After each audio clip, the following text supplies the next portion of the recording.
Ito na ang ginawa kong donut guys nung isang araw. Ngayon ko lang i-share sa inyo. Simpleng ingredients lang yan ay 3/4 of fresh milk. Kung wala naman kayong fresh milk, pwede yung powder.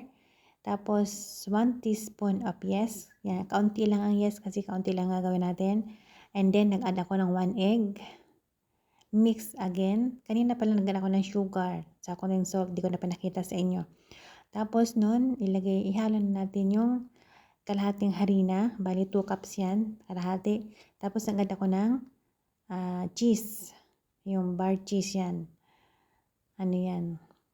Lagyan natin yan para mas masarap. So, back na tayo yan guys. After na ma-mold ko na yung iba, mahalo ko na ibang harina, dyan ako nag-add ng butter. Sumayaw ang aking cellphone, kaya ayan. Nag-add ako ng butter instead of oil. Ang ginawa ko ay naglagay ako ng butter. Mas masarap yan guys, mas malasa. Experiment ko lang yan guys.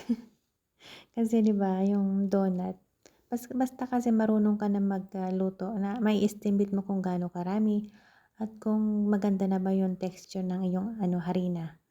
Ayan, halo ako diyan. Kasi gusto ko talagang maging makinis at saka gusto ko talagang mix na mix talaga. Para mas maganda yung tubo ng harina. O, di ba? Ayan. Kita nyo ang kinis na niya. Super lambot na siya, guys. Ayan. Ililib ko muna yun ng 1 oras bago ko siya i-mold ng pang donut. So, ayan na, guys. Nag-double size na siya. O, di ba?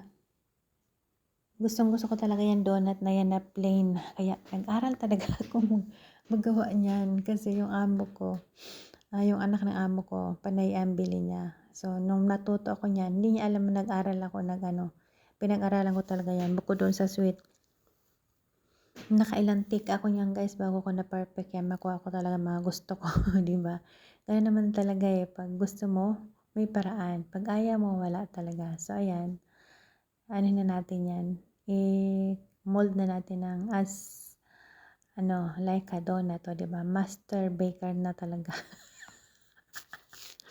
Hindi guys, nagpapataba lang kasi inaantok na ako. Mga oras na yan ay nag-voice over ako ay oras na ng pahinga ko, pero isiningit ko yan kasi gusto ko may upload siya.